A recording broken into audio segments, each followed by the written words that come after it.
Hey, what's up, ladies? Welcome to another episode of the Revitalized Womanhood podcast. I am your host, Gina Trimmer. Welcome back. If you're new to joining us, welcome for the first time.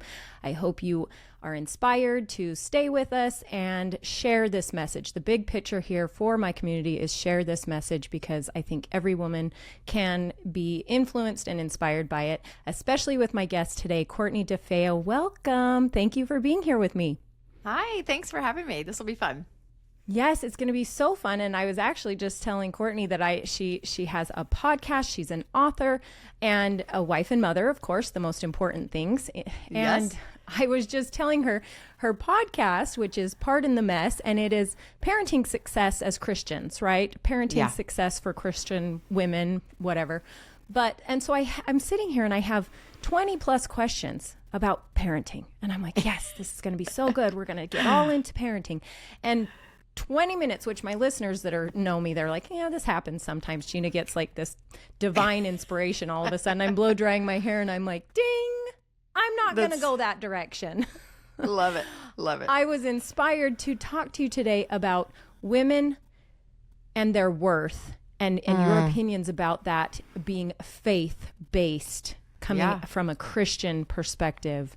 Yeah. And I'm so excited to get into that. But first, would you please introduce yourself to my listeners? I would love that. Sure. I'm Courtney DeFeo, as she said, and we are currently living in Texas. I've been married to Ron for, 21 years, something like that. And we have two teenage girls. One's going to be a senior and one's going to be a sophomore. And so it's a lot of females. We have a dog that's a girl too. And so my poor husband, he is with an airline. And so we travel a ton. It's one of the things that I just didn't see coming. But when you have free flights, you see the world, and it has been really sweet. It's something our family's bonded over. And I do lots of different things, wear different hats, but I really, really love being a mom. It's not that it's easy, but I don't know. It feels like one of those things God designed me to do, is to be the mom of these two girls. And I'm very in tune with how fast it goes. They are, with my rising senior, I'm like holding on to her legs, like, don't go. We're in a great space where she's come over the hump of like attitude, and she's just a lovely person. I like her so much. And I like the other one too, but the older one, I'm like, don't go yet. So that's where we are. We lots of Tex-Mex and we travel, and I do that podcast, and it's a really sweet season. That's amazing. What got you into, what was it on your heart, or this pull or this calling to do this podcast? Yeah, I think we'll probably get into it with the subject that where you want to go today. But I took about 3 years off starting from 2020 during the pandemic. I had some debilitating migraines and I was tired. I had a friend pass away and I was really just burnt out. And I know that happens to a lot of women in ministry or with your work. And I just wasn't sure. So I had all those, I like to look at it like eyes on a stove. So I had podcasting at a high. I had a different podcast then. I had speaking and writing and parenting. And I just felt the sense to just turn it all off and just get back to like me and not producing so much. And I really felt the Lord's prompting. It was like things were shutting off naturally. And then I just felt like, I think I'm supposed to stop and really get not just like a sabbatical, but like physical and mental rest. And I didn't know when I was going to go back, if I ever was. And, I'm me. So I'm going to be doing ministry, like leading a small group of girls at church or loving on the mailman or whatever the thing is. I'm still going to be me, but it wasn't in a thousands of people broadcasting, producing kind of way. And so it ended up being 3 years and went by really fast. And then God kind of prompted me the beginning of 2023 that I was to get back out there in the parenting space. And it wasn't audible, but it was very much, it just kept coming up. And I didn't know what that looked like, but I'm like, okay, Lord, I'll turn my site back on and maybe Instagram a couple things. And then I got a call from Christian Parenting, and they have a network of podcasts, and they asked me to interview for this job to take over an existing podcast called Pardon the Mess that had about 6 million downloads. And I'm like, wait, what? Like I was thinking like a little baby step. And so it just all worked out and was really sweet timing. I think, as we'll talk about today, you just kind of forget if you have anything to offer. You start believing lies that you just stay at home. And, I don't know. It was just an interesting affirmation that it was time to get back out. And I'm loving it. It's been a really sweet year. Over 90 episodes in 1 year. I'm exhausted, but in the best way. I feel like when you're older, you're like, I'm not proving anything. I'm just settled into a seat where I feel like God gave me the opportunity and I got to say yes. And so it's been sweet to do that.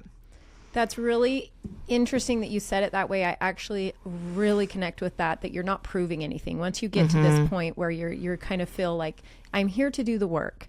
I'm not here to prove anything. I'm here to do the work. And if it lands on one person that needed to hear this message, I did my job. Right. And I think we forget about that. I think we get, especially with you froze up. Sorry. Let me explain. If Riverside, I should have told you before, if it freezes up, it's just recording perfectly in the background, so it pulls all of the power for the background. Will you just repeat your question for me? I'm so sorry. You just kind of have to nod and pretend like I'm still here. But well, what I was saying is I really appreciate that you said it in that way, that you're here not to prove anything. Once you hit that point, and I have a fly in my studio.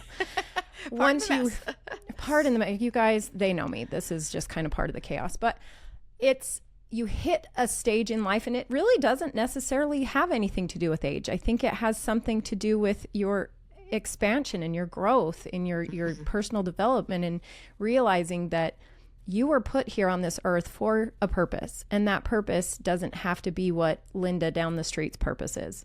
And I think with technology as it is so suffocatingly prominent for women right now, it's you instantly go to the compare game. You instantly go to the supposed to's. And that's what I wanted to talk to you. I felt inspired to talk to you about today is women thinking about the bigger picture, the bigger, more godly picture, universe, women, whatever you want to say. But for you, I want it specifically the more godly perspective of, we were put here on this earth for a reason. We all were put here specifically to do a specific thing, and in a way that only we can do it. That's right. So what I don't like is seeing so many of these women feel like they are less than, feel like they are falling short, feel like they're not worthy of things like love and acceptance, when it's like, hey, how can you believe this? How can you be a Christian woman and believe that God created you perfectly, but over here you're not worthy?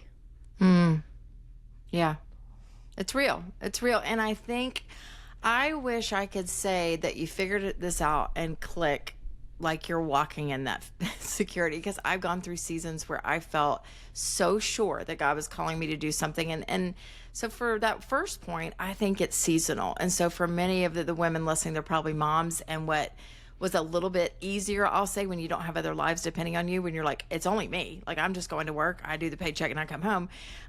So that season was a little more clear and defined. And then as you have kids, and you have many of them, it depends on their age, it depends on your husband's finances and his career. And so there's so many factors at play that make it complex.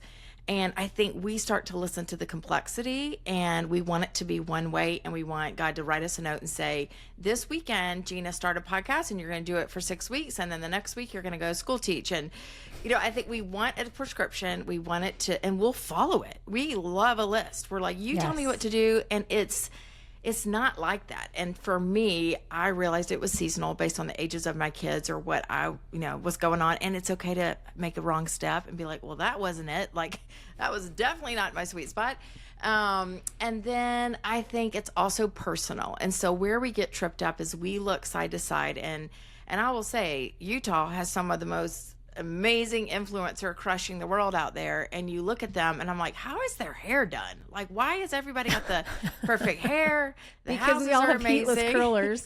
I'm like, and everybody's got the houses, and it's so easy. We know this, but it's so easy to get on social media and say, well, she's my age and she has 3 kids. Like, I was watching Ballerina Farm for some reason last night, and this girl's got like 1 million kids. She makes her own butter and she works on a farm, and I'm like, I can barely get mac and cheese on the table. Like, what is happening with Ballerina Farm? And she was like Mrs. America, and she's like, she's breastfeeding while she's like, I just couldn't believe it. And so, yay for her. But I do think we got to step back and be like, if I tried to be Gina, or if I tried to be Ballerina Farm or Lisa Turkhurst or Jenny Allen, whoever the thing is, I'm not being me, and it's just a counterfeit. It's like and I'm a marketer. I can manufacture an image like nobody's business. Like, I worked at Chick-fil-A. I know what it takes to put out a message in the world and craft it and sell things.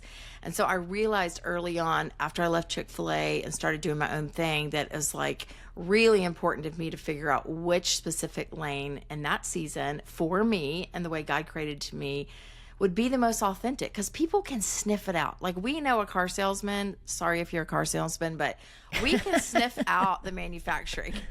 And it was really important for me to be a better version of myself and a more authentic version of myself offline. Then I don't want people to have this vision of like what I do, and then behind closed doors, my kids don't like me, or they're not even strong in their faith, or like, I'm talking about kindness, but they're rude at school. Like, it's just, there's a disconnect there that I'm talking all over the place. But I just want to remind you that it's personal and it's seasonal. And I do believe, like what you said, that God created each of us unique. And I don't think there's one thing.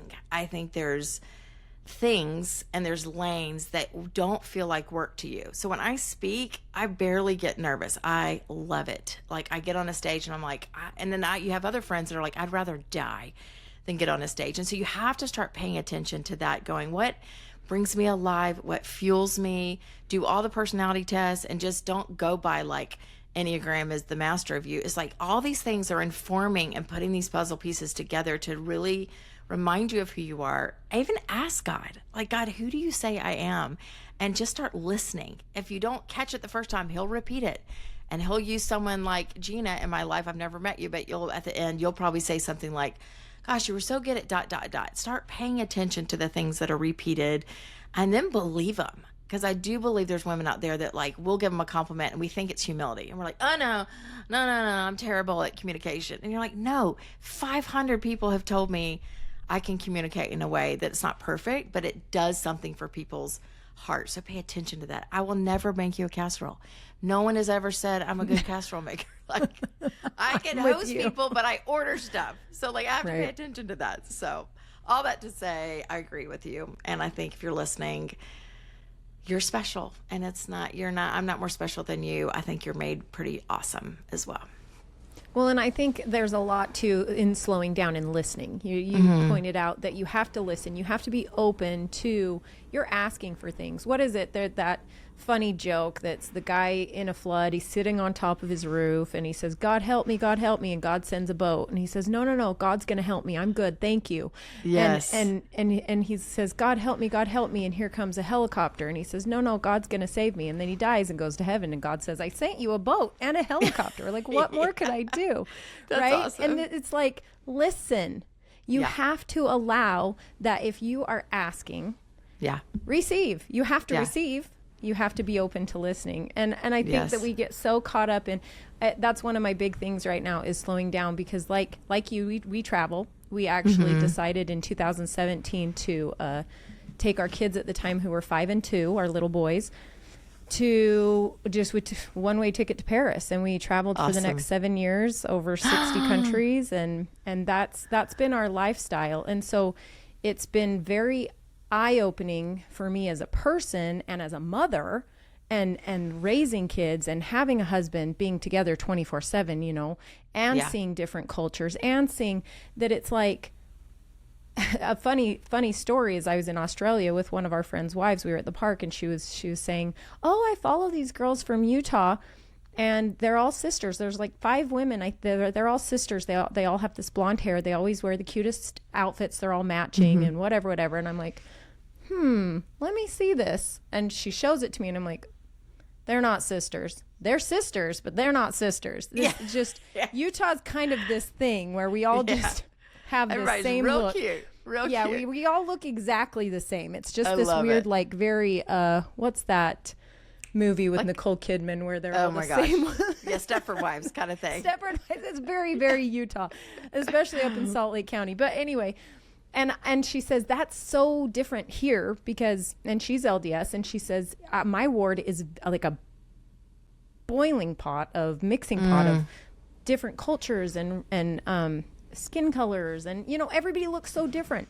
Yeah. And that was so eye-opening to me, that I was raised in a very you have to be specifically this or you're not successful. You have to do these things. And I think a lot of that is becoming so overwhelming because of social media. We all, instead of listening to our intuition and tuning in, slowing down and tuning in to what we were given, we look for outside sources to tell us what the right way is. Well, and I think we look for, I agree with that. I think we also look for numbers and affirmation to go like, well, if this thing explodes, it was worth it. And so I could tell you right now, like some of the conversations I've had with people in my neighborhoods and at CVS and in my, like this lady was, it sounds so snotty, but we have a pool because we live in Texas and it's like 1 million degrees. So you'll die with that one. But there was a lady that came every Tuesday to clean our pool and we became friends. And for those 3 years, I didn't talk to a whole lot of adults. So I would just run out there like, hey, you want to talk? And long story short, she watched The Chosen and comes up to me crying and was like, I didn't know who Jesus was. And I'm like, what? Like Texas is like the Bible Belt. I'm like, everywhere you go, there's like a sign about God. And so we've had this incredible relationship now. And I came in and cried and thought, for 5 years, I talked to her and we never brought up faith. Like I just didn't want to push it on her, but God uses that. And that's like, I think if you look at worldly success versus like eternal success, they're different. They're flipped upside down. And what we think is huge here, did it matter? Like, did you pay attention to the person, your child's teacher, or even just the pure art of like raising kids and seeing them and loving them matters. And I know it doesn't look glamorous and we're in Groundhog's Day and the hamster wheel and we're tired, but it matters. Like I'm looking at a 17-year-old now that isn't perfect, but I look back at all these years and say, I'm so thankful I was in tune with her. I'm so thankful for the time. I'm thankful I told her to use a fork and to wash her hair and all the things that they need to learn. But I will give you 2 action items. One is I think we got to call it out in each other. So if you see something unique about your friend, they do not feel they're very unique. So call it out and remind them. Same with your kids. We were in Florence, no, where we were, Rome. And I was watching my 15-year-old lead 8 people down the street. Okay, so she's 15. Everybody is older than her. And she was tired of us getting lost. And she has a gift. And I'm like laughing, but she is a leader, a navigator. She has confidence where I don't know where she got it. But I had to pull her aside and say, this isn't normal for a 15-year-old to walk through the streets of Rome with 8 adults behind her and say, follow me. And so I think with your kids, that's a huge opportunity to start putting the pieces together. Some things they've always been since they were 3. Some things are developing. I'm seeing a new maturity in her that I'm like, hey, that's pretty unique and that's pretty special about you. And then the last, I guess not last, but one other thing I wanted to tell you was, like you said, if we pray and ask God, like let's say that you're like, Lord, I really want to be a nurse. And so I'm just going to pray about it. Like you have to go to school, like PS, like please, if you're going to be a nurse, like learn how to put an IV in. And so I think it's both for people to say, I want to pray on this and Lord, tell me who I am. But we got to try some stuff. Like I have developed several products and put them out there. A couple of them were complete bombs. One of them, it's called ABC Scripture Cards. I went all over the world. A couple of them did not do great, but I tried it. And I got out there and learned that I'm a great idea person. I am terrible at execution. Like I should be like a perpetual brainstormer. It's like, I'm just going to give away ideas and then you guys execute because I somewhere drop the ball when it gets to the details. Like I'm highly ADD. So all that to say, call it out in others, and then you got to be willing to try stuff and look stupid and also do things that don't make sense to your neighbor. Because it's like, why would she start I keep using casserole. Why would she start a hospitality business? It's like, because God told her to. Don't worry about it. Like, leave her alone. Let her do her thing and just be her. So that's a couple thoughts. I think that's incredible. I do think that's incredible that your daughter is doing that because that's part of the things that we teach our kids that. And this was actually one of the parenting questions. That's homeschool versus regular school, whereas we are very world school. Because we don't even homeschool, we world school. We teach them about things like using navigation, like how to follow traffic signs in different countries. You don't know what they mean. They're different than here. Things like that. That's very much our teaching with our kids. So that's a normal thing for us to give our phone to my 12-year-old and say, now you figure out how to get us to the cafe we're going to. So important. So I think that is incredible. And we need to call it out in each other That is so beautiful, because if we start doing those things in our kids, they will receive those words. They will receive those compliments.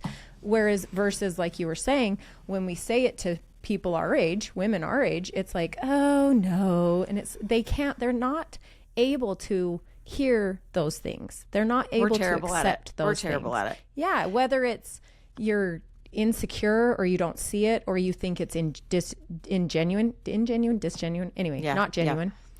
Yeah. It's terrible that that's something that we've been raised, and now we're dealing with the whatever, and as repercussions. More you practice with your faith and lean into it, the sweet sauce is when you hear that God nudges you to say something, and then you say it because it's from him, you're the messenger.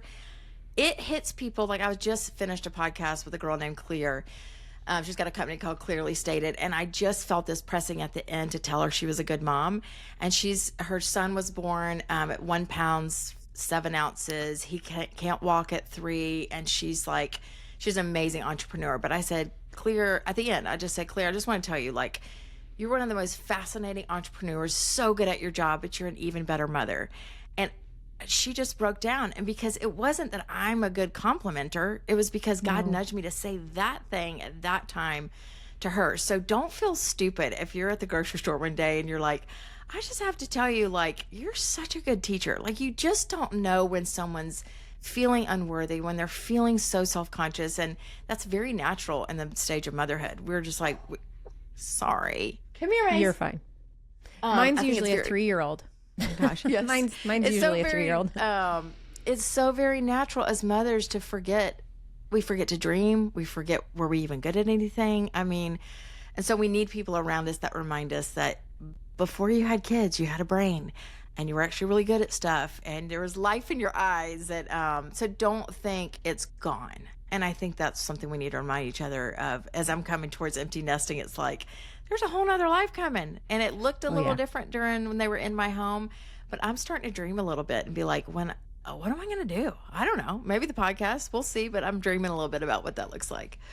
I think that's incredible. I love that you said that walk up to someone in a grocery store. That's my big thing is, and especially if you have a hard time talking to people, if you feel uncomfortable, because women do. We get into those seasons. You're talking about a motherhood and we're like, I haven't talked to anybody older than 3 for like years. Your husband comes home and it's like, what did you do today? Who did you talk to? What did you talk about? Like, you have no ability to have conversation because you're dealing with poop and things, that are not adult conversations. I actually did too. One of my very first episodes on this was with Emily Frizella, who is a very successful entrepreneur. She and her husband are like the power couple entrepreneurs. And I'm like, what do I have to say to this woman? I'm a stay-at-home mom.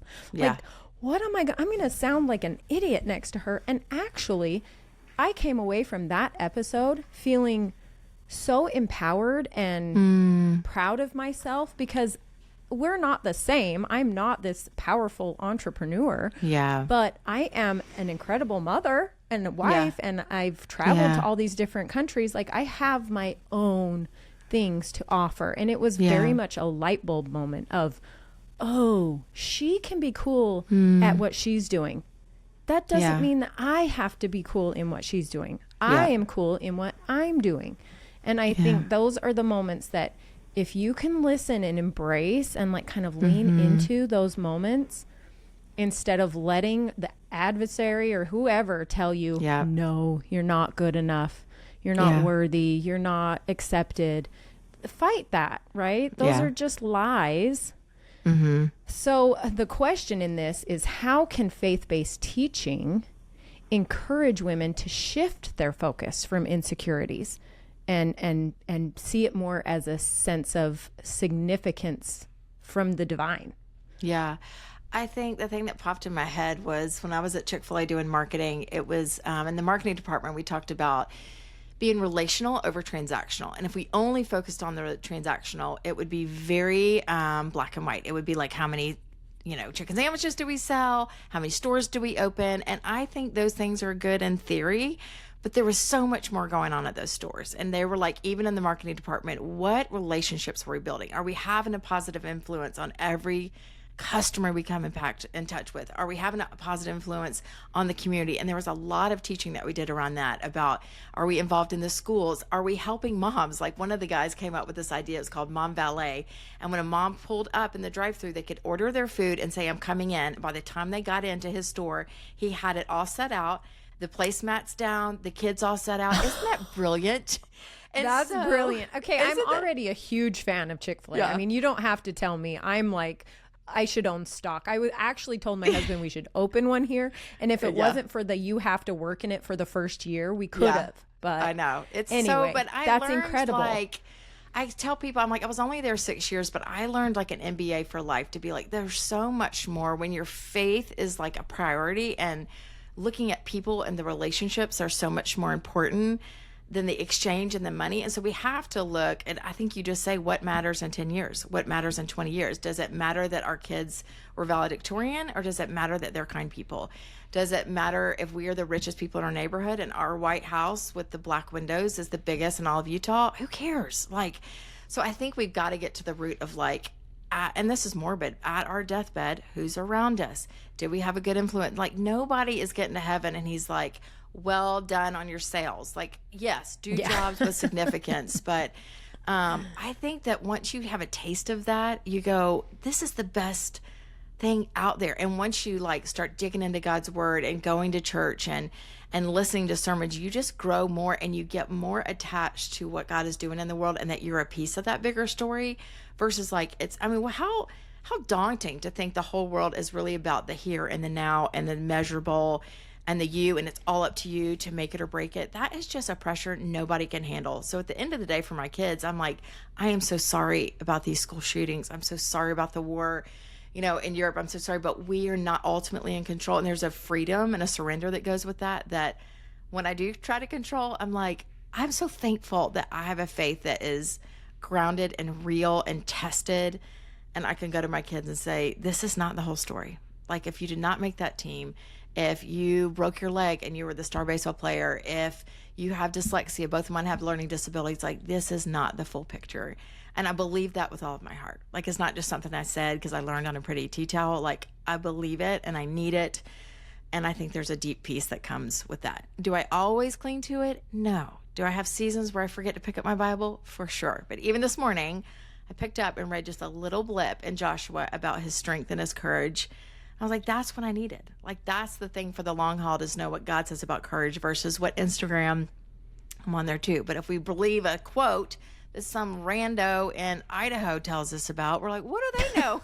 You know what I mean? We like cling. Sorry, Idaho. But like, if you just cling to something, we is like think that it's like the word. That's right. This quote it's on like, Instagram is the word. It's like, who is this person? And my kids do it. They're like, I saw this video and so died. And I'm like, have you fact checked that? Like, go look on Google. Did that person actually die? Nope. But they said it on TikTok, so it was gospel, So that's a big sermon, but I really do believe it's real. I believe Jesus is real. I believe faith is important, and it will carry you through and give you a brighter, more abundant, just a whole, like you said, I don't know if you said this earlier, my friend, but it was like life comes in color. You're like, I was living in this black and white in this box, like you mentioned when we were talking, and then all of a sudden the box top comes off and you're like, there's so much more to this life. There really is.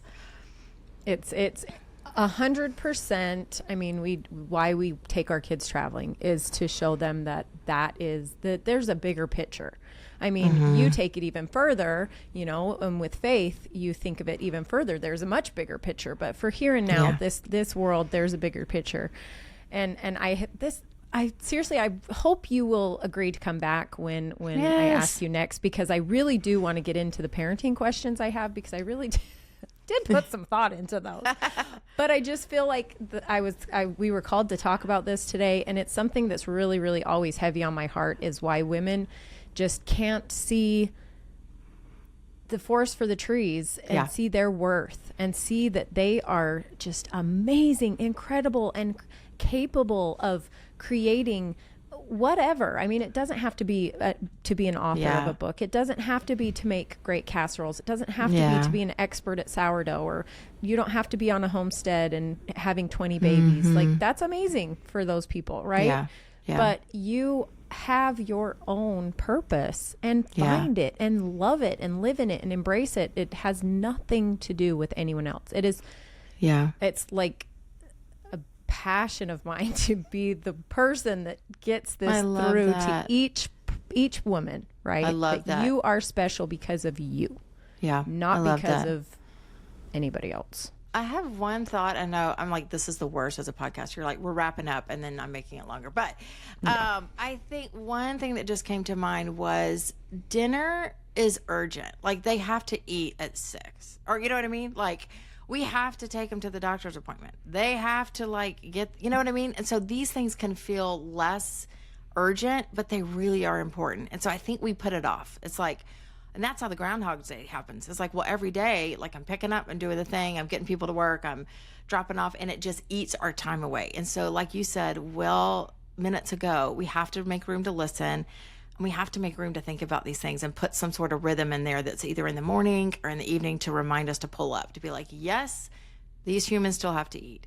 Yes, we still have to do some laundry, but there can be this other thread of something higher than that dictates our day and ultimately gives us a piece about what we're doing.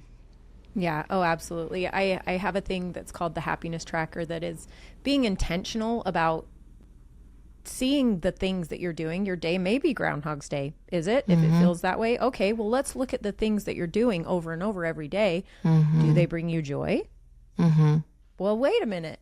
You're right. I do pick out an outfit to go to the gym because I like it. It makes me feel good.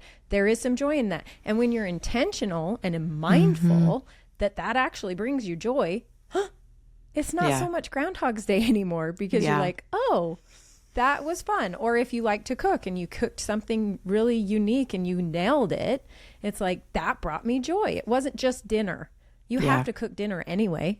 It's just dinner.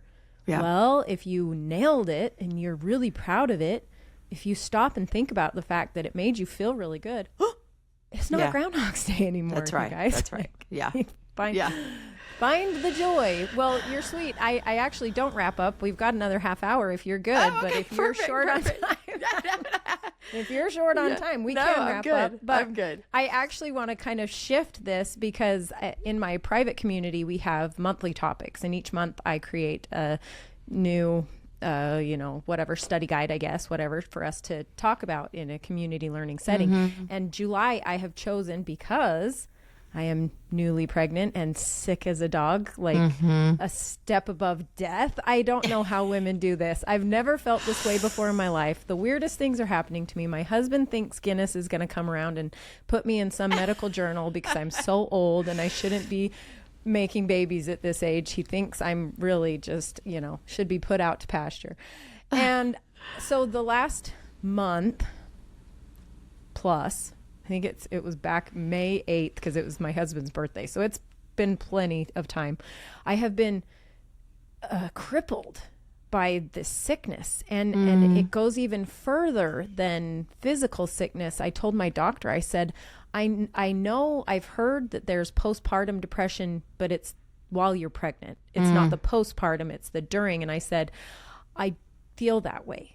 I feel because I had it with my last baby after a traumatic C-section. I did have postpartum, which I'm actually able to say I'm thankful for because now I feel empathy for women. Same with this sickness. I can feel empathy. I can relate. I can help women see that there's light on the other side, even though I don't see the light yet. I'm still in it. But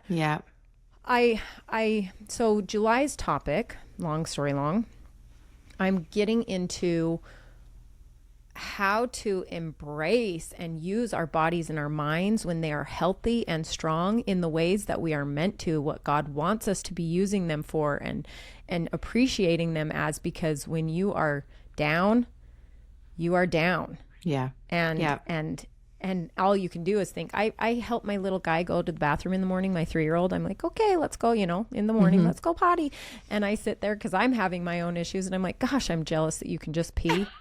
Like, gosh, I'm jealous of that. That's right. That is the dumbest things. Or I'm nauseous and I'm watching on TV and seeing people that are not nauseous. And I'm like, I bet you don't feel like crap, Yeah. Or I want to go to the gym.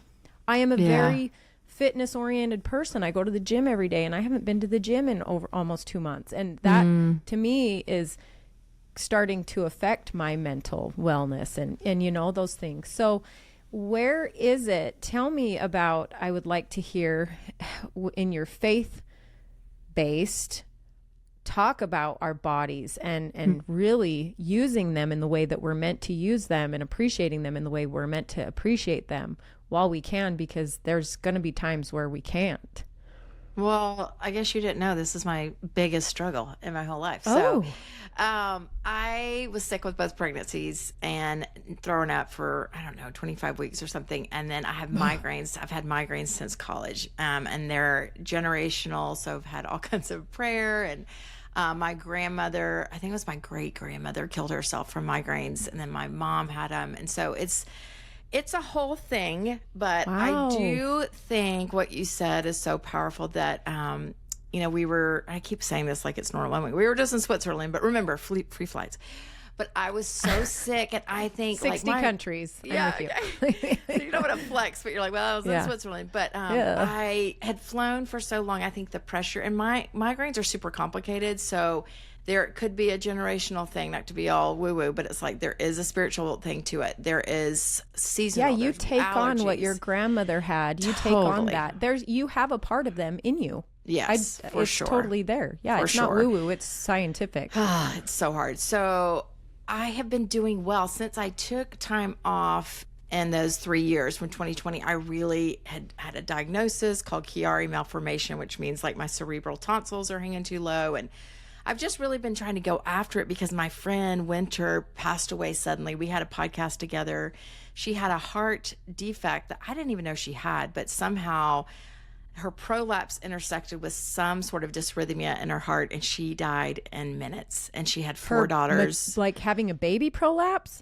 No, like a heart prolapse. Oh, I'm like, what? No, heart prolapse. Thank you. So I lost my friend in 2018, and we had a podcast together, so we talked every day, and that really shook me up to go like, I do not like to work out. I do not like to eat well, and I've been band-aiding and surviving on caffeine and crap for years, and it's like a cruise ship that's been going that I'm like, I gotta turn around. And I kept thinking there's more time, I'll just get by, and there's not more time. And now I'm 47 going, oh my gosh, I literally am out of shape. Like literally all these things are adding up to, you know, a lot of medication, and you're like, I don't want to be on all this medication. And so I'll just say, I get you if you're hurting. And I think it's a really interesting thing with faith, because I have laid there crying, going, Lord, like, I know you can take this. Like, I know you could take this from me. And I've had two friends miraculously, it's crazy stories, get healed. One of my friends was healed from MS, totally gone.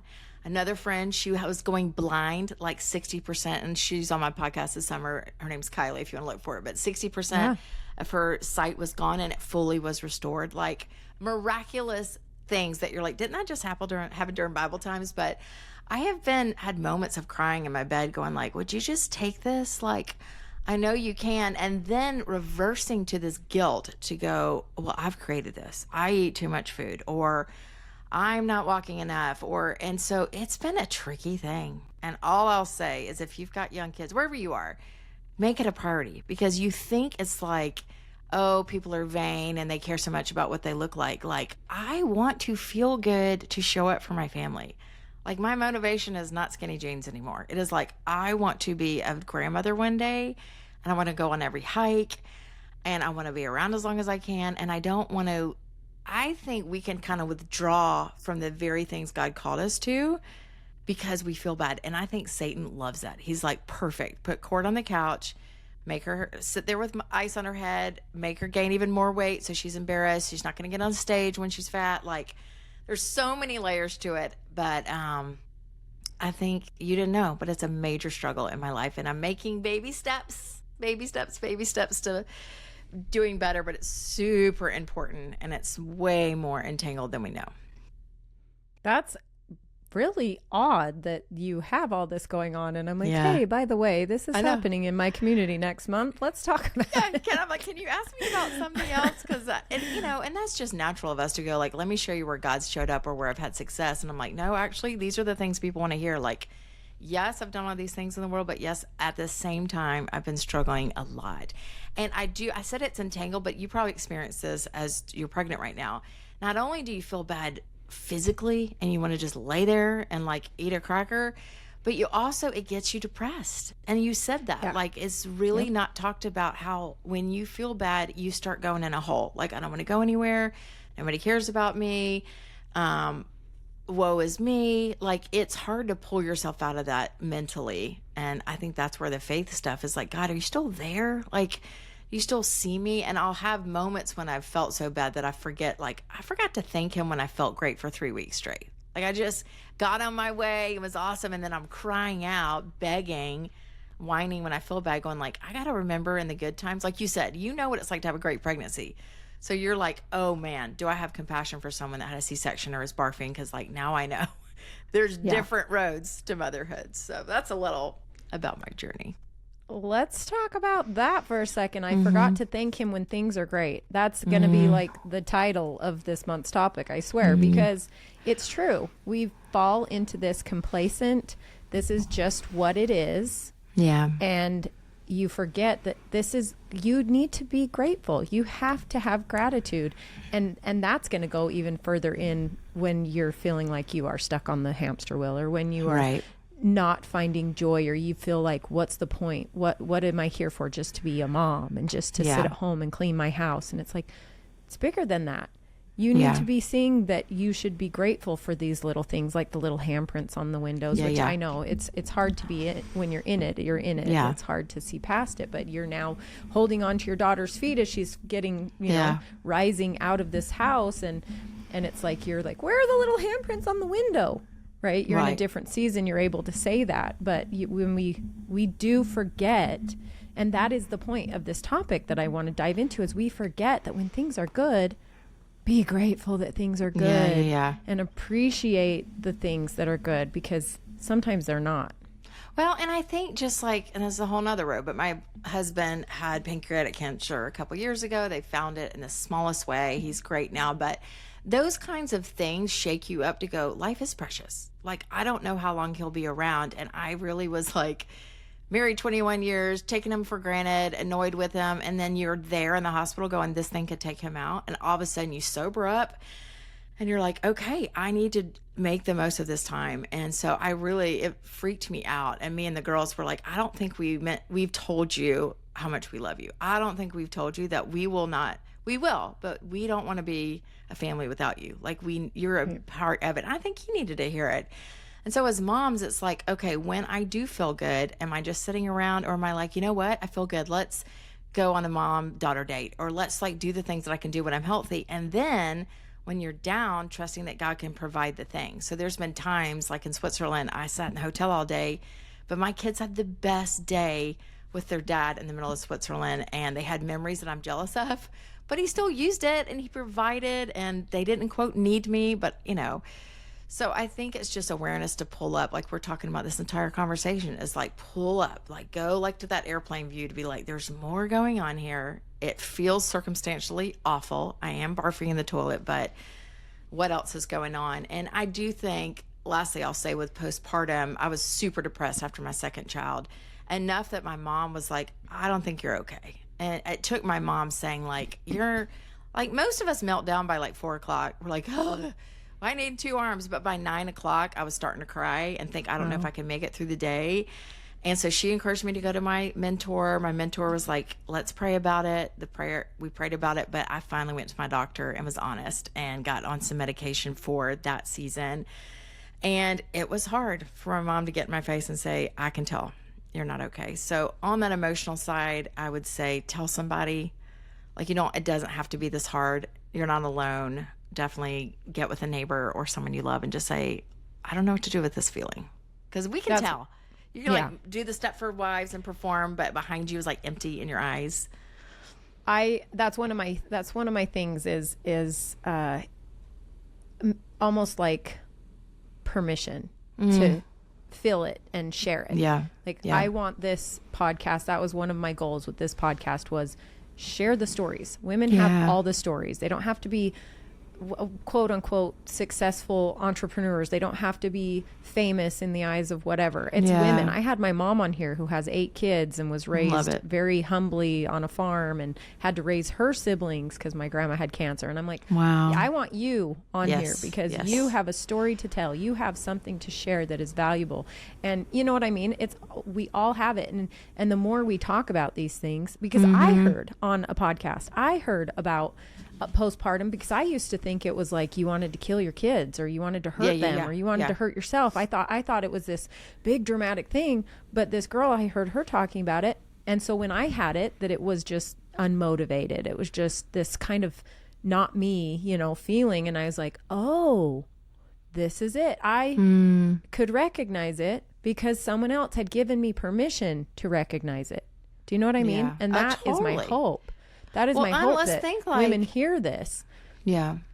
I think you go back to the underneath message. It's like part of it was shame for me to go, if I admit I'm not okay, then I'm not as strong as other moms. I only have 2 kids. Other people have 5. Or I don't have what it takes to manage this. And that can be really humbling, especially if you're a go-getter and you're ambitious. You're like, I will muscle my way through every bit of this and come out with my hair done and shining, and I'll just fight it underneath. And so sometimes that relinquishing and like waving the white flag to be like, mercy, like, and what permission, like you said, does it give to other people in your circle to be like, oh, finally, she's not good at something. Yay, me neither. Like, and we're not quitting. We're just being honest, right? I had friends tell me they love it when I'm pregnant because I get fat. And I really do. I just allow myself to get really big. Amen. I gained like 60 pounds with all my kids. And they're like, it's our favorite. We love to see you so fat. And I'm like, oh, good. Yeah, I like your friends. You're welcome. So true. You're welcome. But, awesome. It's true. It's seeing that other people are human. Right. You peel things away. It's all glass houses. It's all highlight reels. It's allowing people to see that, you know what? We do show a lot of highlight reels because we do travel. We do things that is a natural normal for us to be in exotic countries and seeing sights and doing things like that. But there's also not highlight reels that go along with that, and we try to show those as well. But it's interesting you said that. My post, which I haven't been very good recently because, again, I've been just down, which is a good point of this is you realize if you are sick or not feeling well, it's honestly a really interesting way of learning good boundaries. Yes. Because you recognize when you're healthy, the yeses kind of flow freely. They shouldn't, but they do. You find yourself, I heard you comment that you find yourself saying yes to everything for whatever reason, because you can or other people won't, whatever, you overbook yourself. But when you are sick, you have to be really stingy with those yeses. And those yeses only come out for the things that actually matter or the things that are important. That's right. Like that's so the true. Only things that need to get done. My kids need to be fed. My kids barely got fed. My husband was in Hawaii for 2 weeks, and my poor 12-year-old was like mom and dad for get macaroni and cheese, get cold cereal. I mean, it was like all hands on deck survival mode. But those are the things that you figure out is like what really matters. Is it posting on Instagram every day? Nope. Because guess what? I didn't. I couldn't do it. Yeah. And that's when you really sit down. That's a good challenge for anybody that finds yourself sick or down. Write down the things that you could do, and then when you're healthy, remember that that's all that needs to happen. That's right. That's it. Those are the most important things. But this last post I did, you talked about this, and it says, I recently asked this question in my community: what is the hardest thing for you to say? A, I apologize. B, I need help. C, I love you. And D, I was wrong. And guess what the answer was? The number one answer was, I need help. Yeah. Yep. Women will not say, I need help, because asking for help can feel like vulnerability or like we're not able, we're not capable. Right. That's right. And it's like, oh, come on. Yeah, absolutely. Absolutely. I want to give them one more challenge. I think all the things that we've talked about today, they have to be done in community. So that's like a plug for the local church too, or whatever your friend groups or your MOPS groups or whatever.